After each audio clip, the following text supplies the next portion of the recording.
இது வசந்தம் தொலைக்காட்சியின் மதிய நேர பிரதான செய்திகளுடன் நான் எம் அசீம் அகமது. முதலில் தலைப்புச் செய்திகள்.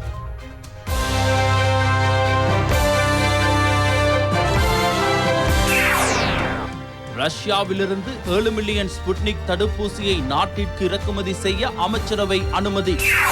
சிங்கராஜ வனத்தில் சர்ச்சைக்குரிய காணியை அரசுடைமையாக்க முடியுமா? சுற்றாடல் அமைச்சர் அவதானம். இணையதள நிதி மோசடி தொடர்பில் போலீசார் விழிப்புடன். சுற்றாடல் மற்றும் அபிவிருத்தி தொடர்பிலும் ஒப்பிட்டு பார்க்க வேண்டும், அமைச்சர் கஹலிய தெரிவிப்பு. பங்களாதேஷ் பிரதமரை கொலை செய்ய திட்டமிட்ட 14 பேருக்கு மரண தண்டனை.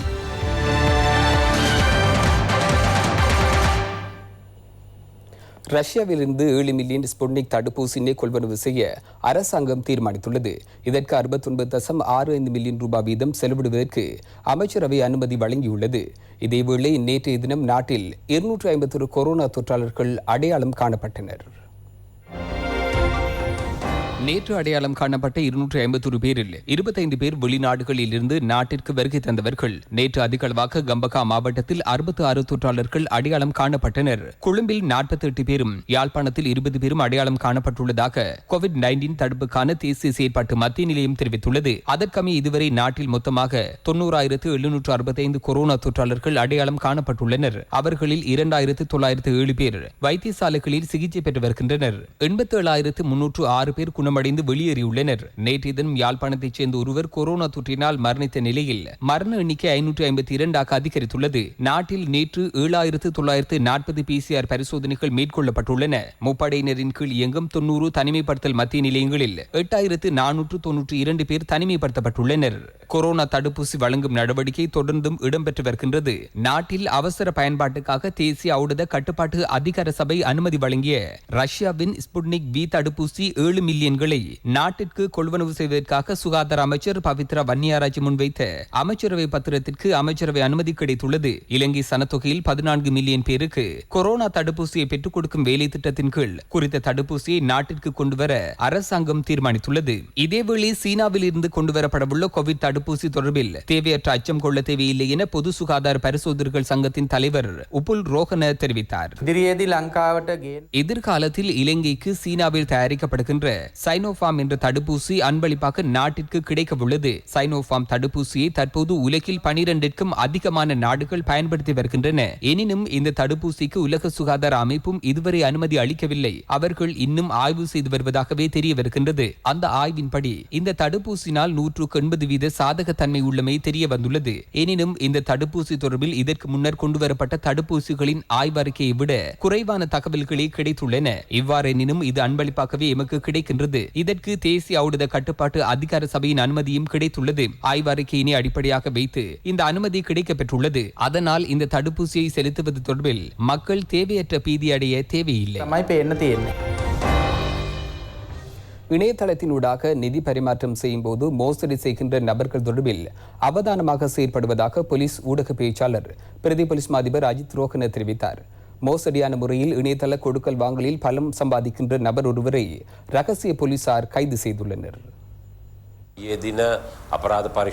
நேற்றைய தினம் குற்றப்புலனாய்வு திணைக்களத்தினரால் 29 வயதுடைய நபர் ஒருவர் கைது செய்யப்பட்டார். இலங்கையில் உள்ள தனியார் வங்கி ஒன்றில் உள்ள இந்நபரின் கணக்கிற்கு அமெரிக்காவில் இருந்து 1,72,58,399 ரூபாய் பணம் வைப்பிலிடப்பட்டுள்ளதாக தெரிய வருகின்றது. அதற்கமைய குற்றப்புலனாய்வு திணைக்களம் இலங்கை மத்திய வங்கி நிதி விசாரணை பிரிவின் ஒத்துழைப்புடன் இந்த விசாரணைகளை முன்னெடுத்தது. இந்த பணமானது ஏனையோரின் கணக்குகளில் சட்டவிரோதமாக ஊடுருவி பெற்றுக் கொள்ளப்பட்ட பணத்தின் ஒரு பகுதி என விசாரணை இருந்து தெரிய வந்துள்ளது. கடந்த ஏப்ரல் 30ஆம் தேதியில் இருந்து இதுவரையான காலம் வரை இவ்வாறான குற்றங்களில் ஈடுபட்ட 36 பேர் குற்றப்புலனாய்வு திணைக்களத்தினரால் கைது செய்யப்பட்டுள்ளனர். நிதி கொடுக்கல் வாங்கலின் போது உங்கள் கணக்கின் பாதுகாப்பு தொடர்பில் ஒவ்வொரு சந்தர்ப்பத்திலும் அவதானமாக இருங்கள். இல்லை என்றால் நீங்களும் நிதி மோசடிக்காரர்களின் மோசடிக்குள் சிக்கலாம்.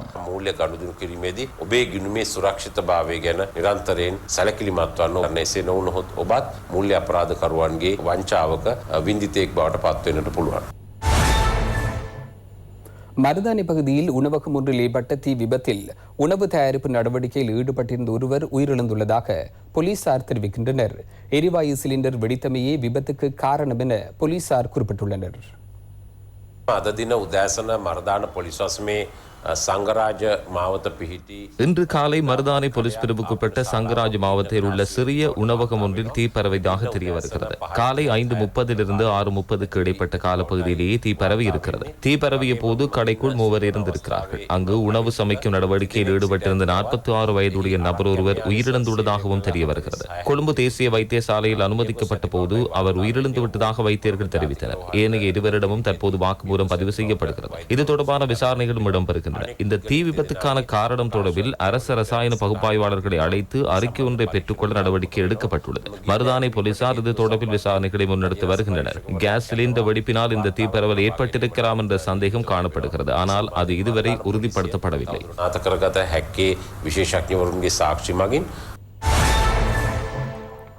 கடந்த காலங்களில் அதிகம் பேசப்பட்ட சிங்கராஜ வனத்துக்கு அருகில் காணப்படுகின்ற தனியார் காணியை சிங்கராஜ வனத்திற்கு பெற்றுக்கொள்ள வாய்ப்பு இருக்கின்றதா என்பது தொடர்பில் பேச்சுவார்த்தை இடம்பெற்று வருவதாக அமைச்சர் மஹிந்த அமரவீர இன்று பாராளுமன்றத்தில் தெரிவித்தார். ஹெக்டேர் 12,000කට ආසන්න ප්‍රමාණයක් තමයි 12,000 ஹெக்டேர் அளவிலான நிலமே சிங்கராஜ வனத்திற்கு சொந்தமாக இருந்தது. கடந்த காலத்தில் முன்னாள் ஜனாதிபதி அதனை 36,000 ஹெக்டேர் வரை அதிகரிப்பதற்கான வர்த்தமானி ஒன்றில் கையொப்பமிட்டிருந்தார். இந்த அரசாங்கம் ஆட்சிக்கு வந்ததன் பின்னர் கடந்த வருடம் செப்டம்பர் மாதம் ஜனாதிபதியும் நாங்களும் கலந்துரையாடி இந்த வர்த்தமானியை அமல்படுத்த வேண்டும் என்றும் சிங்கராஜ வனத்தை மேலும் விஸ்தீரப்படுத்த வேண்டும் என்றும் தீர்மானித்தோம். அதற்கமைய இருந்ததை விட 3 மடங்காக சிங்கராஜ வனம் விஸ்தீரிக்கப்பட்டது இந்த அரசாங்கம் ஆட்சிக்கு வந்ததன் பின்னரே. அதேபோல் ஊடகங்களிலும் வேறு இடங்களிலும் பேசுபொருளாக காணப்படுகின்ற காணியானது இந்த 12,000 ஹெக்டேருக்கோ பின்னர் அதிகரிக்கப்பட்ட 36,000 ஹெக்டேர் பகுதிக்கோ உட்பட்டது அல்ல. இது தொடர்பான முழுமையான அறிக்கை எனக்கு நாளை கிடைக்கும் என எதிர்பார்க்கின்றேன். அந்த காணி தனியார் இடம் என்பதே தற்போது வரை கிடைத்துள்ள தகவலாகும். எவ்வாறெனினும் மக்களின் கோரிக்கை மற்றும் ஏனைய சகல விடயங்கள் தொடர்பிலும் அவதானம் செலுத்தி இந்த காணியையும் சிங்கராஜ வனத்துடன் இணைக்க முடியுமா என்பது தொடர்பில் அறிக்கை ஒன்றை நான் கோரியுள்ளேன். இந்த குறிப்பிட்ட காணி சிங்கராஜ வனத்திலிருந்து 3.6 கிலோமீட்டர் தொலைவிலேயே உள்ளது. அதனால் இந்த காணியை மட்டும் எம்மால் சிங்கராஜ வனத்தோடு சேர்க்க முடியாது. அதனை பெற்றுக்கொள்ள வேண்டுமெனில் அதற்கு அருகில் உள்ள சகல நிலப்பகுதியையும் சிங்கராஜ வனப்பகுதிக்குள் உள்ளிருக்க வேண்டும். இதற்கு தேவையான அறிக்கைகள் தற்போது தயாரிக்கப்பட்டு வருகின்றன. எமது நாட்டில் ஜூலை 31ஆம் தேதி தேசிய விளையாட்டு தினமாக பிரகடனப்படுத்தப்பட்டுள்ளது. அதேபோல் மேலும் பல முக்கிய விடயங்களுக்கும் அமைச்சரவையின் அனுமதி கிடைத்துள்ளது. ஜூலை மாதம் 31ஆம் தேதியை இலங்கையின் தேசிய விளையாட்டு தினமாக அறிவிப்பதற்கு அமைச்சர் நாமல் ராஜபக்ச அமைச்சரவையில் யோசனை ஒன்றை முன்வைத்தார். ஒலிம்பிக் போட்டியில் 400 மீட்டர் தடை தாண்டல் ஓட்டப் போட்டியில் தங்கன் வைட் இலங்கைக்கு வெள்ளி பதக்கம் ஒன்றை வென்று தந்து புகழ் சேர்த்த ஜூலை 31ஆம் தேதி இவ்வாறு தேசிய விளையாட்டு தினமாக பிரகடனப்படுத்தப்பட்டுள்ளது. விசேட பொருள் மற்றும் சேவைகள் சட்டத்தின் கீழ் அறிமுகப்படுத்தப்பட்ட வரி சேர்ப்பு நடவடிக்கையினை சேர்த்திறன் மிக்கதாக முன்னெடுப்பதன் தேவை குறித்து கடந்த வரவு செலவு திட்டத்தில் சுட்டிக்காட்டப்பட்டது. அதற்கமைய இது தொடர்பான சட்டமூலத்தை தயாரிப்பதற்கு அமைச்சரவையின் அனுமதி கிடைத்துள்ளது. அதன் கீழ் மதுபானம், சிகரெட், வாகனம், தொடர்பாடல் உள்ளிட்ட பல துறைகளுக்கு பொருள் மற்றும் சேவை வரி அறவிடும் நடவடிக்கை இலக்குவாக்கப்படவுள்ளது. புதிய தொழில் முனைவோராக தொழில்துறைக்குள் நுழைக்கின்ற இளைஞர் யுவதிகளுக்காக புதிய அபிவிருத்தி நிதியம் ஒன்று ஸ்தாபிக்கப்படவுள்ளது. சுபீட்சத்தின் நோக்கு கொள்கை பிரகடனத்திற்கு அமைய குறித்த நிதியம் உருவாக்கப்பட்டுள்ளது. இதற்கென இளைஞர் அபிவிருத்தி லொத்தர் ஒன்று ஆரம்பிக்க யோசனை முன்வைக்கப்பட்டுள்ளது. நிதியத்தை பாராளுமன்ற சட்டத்தின் ஊடாக அமைக்க திட்டமிடப்பட்டுள்ளதோடு இது தொடர்பான சட்ட மூலங்களை தயாரிப்பதற்கும் அமைச்சரவை அனுமதி வழங்கியுள்ளது. மேல் மாகாணத்தில் உள்ள சகல பாடசாலைகளினதும் சகல வகுப்புகளையும் எதிர்வரும் 29ஆம் தேதி திங்கட்கிழமை ஆரம்பிக்க உள்ளதாக கல்வி அமைச்சர் GL பீரிஸ் தெரிவித்துள்ளார். இதற்கென சுகாதார சேவைகள் பணிப்பாளர் நாயகத்தின் அனுமதி கிடைத்துள்ளதாகவும் அமைச்சரவை முடிவுகளை அறிவிக்கும் வாராந்த ஊடக சந்திப்பில் அமைச்சர் தெரிவித்தார். சுற்றாடல் மற்றும் அபிவிருத்தி தொடர்பில் ஒப்பீட்டளவில் பார்க்க வேண்டும் என அமைச்சர் கெஹலிய ரம்புக்வெல்ல தெரிவித்தார். வராபிட்டிய பகுதியில் இடம்பெற்ற நிகழ்வு ஒன்றில் கலந்து கொண்டு உரையாற்றும் போதே அமைச்சர் இதனை தெரிவித்தார். வராபிட்டிய மகவத்த வீதியினை காப்பற்றிட்டு அபிவிருத்தி செய்யும் நடவடிக்கை அமைச்சர் கெஹலிய ரம்புக்வெல்ல தலைமையில் ஆரம்பமானது. இதற்கென 35 மில்லியன் ரூபாய் செலவிடப்படுகின்றது.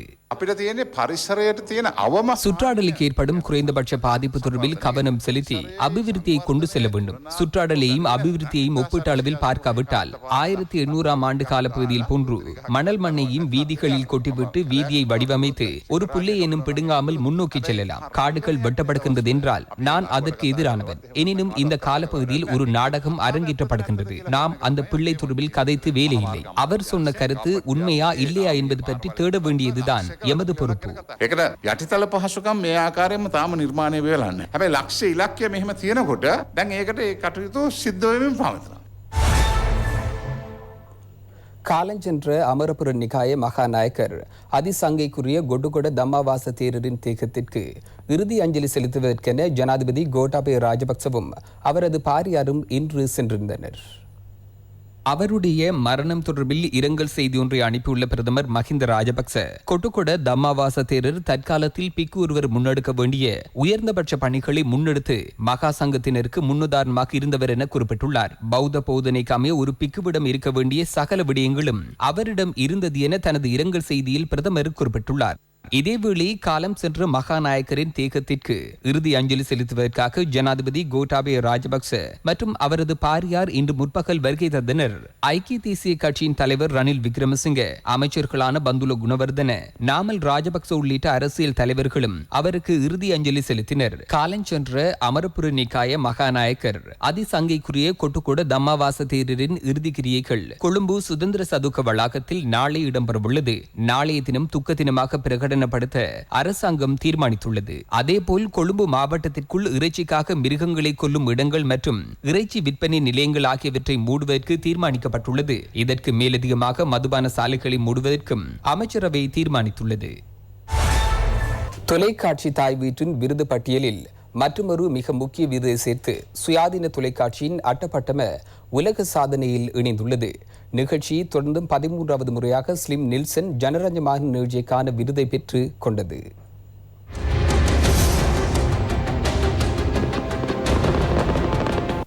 பதினைந்தாவது ஸ்லிம் நில்சன் மக்கள் விருது விழா பண்டார்நாயக்க ஞாபகார்த்த சர்வதேச மாநாட்டு மண்டப ஸ்ரீமாவோ பண்டார்நாயக்க வளாகத்தில் ராஜாங்க அமைச்சர் விதுர விக்ரமநாயக்க தலைமையில் நடைபெற்றது. சுயாதீன தொலைக்காட்சி சேவையின் அட்டப்பட்டம நிகழ்ச்சி இம்முறையின் மக்களின் பேரபிமானத்திற்குரிய நிகழ்ச்சியாக விருது பெற்றது.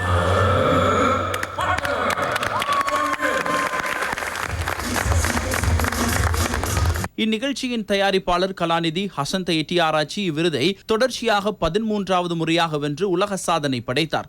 ஜனரஞ்சகமான 5 நிகழ்ச்சிகளுக்குள் கலாநிதி ஹசந்த எட்டியாராச்சியின் தயாரிப்பிலான தொரமடலாவ நிகழ்ச்சியும் பரிந்துரைக்கப்பட்டிருந்தது. சிறந்த நிகழ்ச்சி மற்றும் ஜனரஞ்சக நிகழ்ச்சியாக அவரின் தயாரிப்பில் உருவான நிகழ்ச்சி விருது பெற்றது. சிறந்த தொகுப்பாளராகவும் ஹசந்த எட்டியாராச்சி இதற்கு முன்னர் விருதுகளை வென்றுள்ளார்.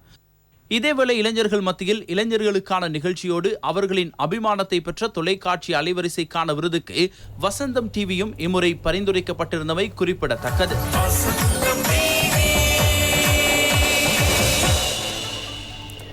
டிஜிட்டல் புத்தாக்கம் மற்றும் புதிய கண்டுபிடிப்புகளை பாராட்டுவதற்கென இடம்பெறும் ஸ்வாபிமானி விருது வழங்கும் நிகழ்வு 19வது முறையாகவும் நேற்று கொழும்பில் இடம்பெற்றது.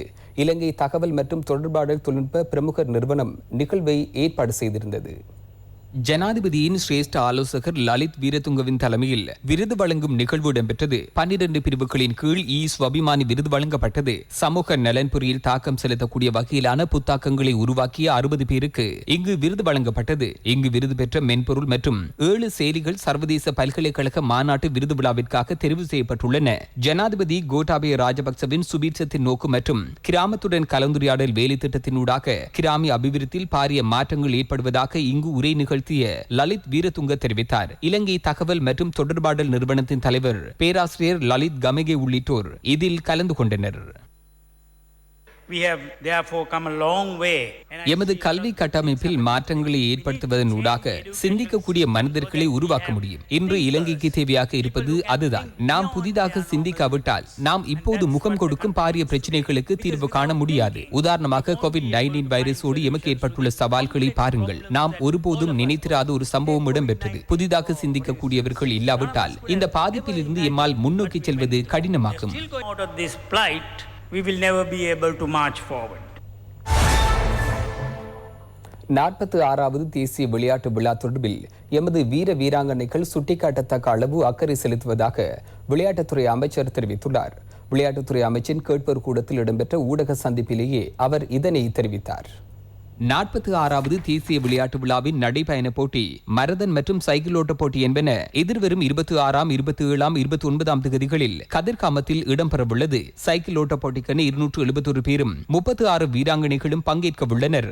மரதன் போட்டிக்கென 171 வீரர்கள் கலந்து கொள்ள உள்ளனர். நடைப்போட்டியில் 99 வீரர்களும் 38 வீராங்கனைகளும் பங்கேற்க உள்ளதாக விளையாட்டுத்துறை அமைச்சர் நாமல் ராஜபக்ச தெரிவித்துள்ளார். බලාපොරොත්තු වුණා 2021 2021ஆம் ஆண்டு தேசிய விளையாட்டு விழாவை மாகாண சபைகளிடம் கையளிக்க தீர்மானித்தோம். அதனூடாக மாகாண சபைகளுக்கு தேசிய விளையாட்டு விழாவை தமது மாகாணங்களில் நடத்துவதற்கான வாய்ப்பு கிடைக்கும். ஆனால் அங்குள்ள பிரச்சினை தடகள போட்டிகளுக்கான ஓடுபாதை இன்மையாகும். அதனால் அடுத்த வருடம் ஆகும் போது குருநாகல், போகம்பர, டொரிண்டன் விளையாட்டு மைதானத்திலும் இதற்கான ஓடுதள கட்டமைப்புகளை மேற்கொள்ள உள்ளோம். அதேபோல் யாழ்ப்பாணத்தின் துரையப்பா விளையாட்டு மைதானத்திலும் இக்கட்டமைப்பை உருவாக்க நாம் எதிர்பார்க்கின்றோம். இதற்கு மேலதிகமாக பயிற்சி செய்வதற்கு தடகள ஓடுதளங்களை அமைக்க உள்ளோம். எமது இலக்கானது தேசிய மட்ட வெற்றியை விட சர்வதேச மட்ட வெற்றியாகும்.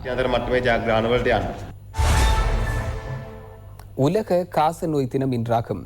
தனிப்பட்ட நோய் தாக்கம் ஒன்றினால் அதிகளவான மரணங்கள் இடம்பெறுகின்ற ஒரு நோயாக காச நோய் காணப்படுவதாக சுகாதார பிரிவினர் தெரிவிக்கின்றனர்.